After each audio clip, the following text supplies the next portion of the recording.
I am professor doctor معظم جمیل اور میں dean faculty of agriculture and environment کے طور پر اسلامی یونیورسٹی بھاولپور میں کام کر رہا ہوں۔ میں نے 2005 میں اسلامی یونیورسٹی بھاولپور کو جوائن کیا ایز اسسٹنٹ پروفیسر، اور 2009 میں بطور پرنسپل ایگریکلچر کالج مجھے تعینات کیا گیا، اور اس کے بعد سے لے کر اب تک 2021 میں پھر یہ کالج جو ہے یہ فیکلٹی کے جو ہے اپ گریڈیشن اس کو فیکلٹی لیول پہ کر دیا گیا۔ تو میں پھر اس کا ایز اے پرنسپل میں نے 2009 سے 2021 تک اپنے جو ہے یہاں پہ اپنی خدمات سر انجام دی۔ بہت اچھی ٹیم ہمارے پاس وہاں پہ رہی، اور اس کے ساتھ مل کر اپنے کالج کی ڈیولپمنٹ میں کافی خاطر جتنا ہماری اپنے تئیں کوشش کرتے رہے، اور اس میں ڈیولپمنٹ کے لیے بہت سارا کام کیا، اور اس دوران ہم نے 9 مختلف ڈپارٹمنٹس جو ہیں فنکشنل کیے۔ تو میں سمجھتا ہوں کہ موجودہ دور میں ایگریکلچر کالج کے جو ڈیولپمنٹ کو ایک اور مہمیز ملا، اور یہ فیکلٹی کے لیول پہ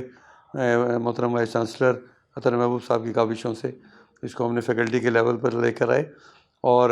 جہاں تک ریسرچ کا اور اکیڈمکس کا تعلق ہے، تو یہ اکیڈمکس میں اور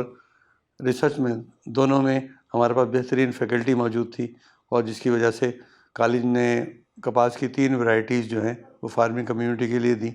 اور اس کے ساتھ ساتھ ویٹ پہ، مینگوز پہ، سٹرس پہ، اور مختلف جو ہے ہمارے اس علاقے کی سبزیات ان پہ ریسرچ کا کام جاری ہے۔ اور اگر فارمنگ کمیونٹی سے بہت سارے لوگ یہاں پہ آتے ہیں، اور ہمارے پاس بہت ہائی سٹینڈرڈس کی لیبارٹریز موجود ہیں،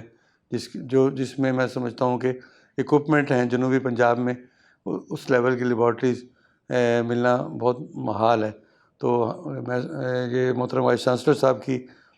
محنت سے، ان کی کاوشوں سے اور ان کے تعاون سے یہ پروجیکٹس ہم نے ون کیے، پارک کے بھی اور NRPU جو ہے HEC کے اس کے ذریعے ہم نے یہ ساری ڈیولپمنٹ کی، پروجیکٹس کے ذریعے کالج کی ڈیولپمنٹ کمپلیٹ ہوئی۔ اور میں سمجھتا ہوں کہ میں اس میں اپنی تمام فیکلٹی ممبرس اور وائس چانسلر، ہماری مینجمنٹ، سب کا شکر گزار ہوں کہ انہوں نے ہر موقع پر ہمارے ساتھ ہر ممکن تعاون کیا۔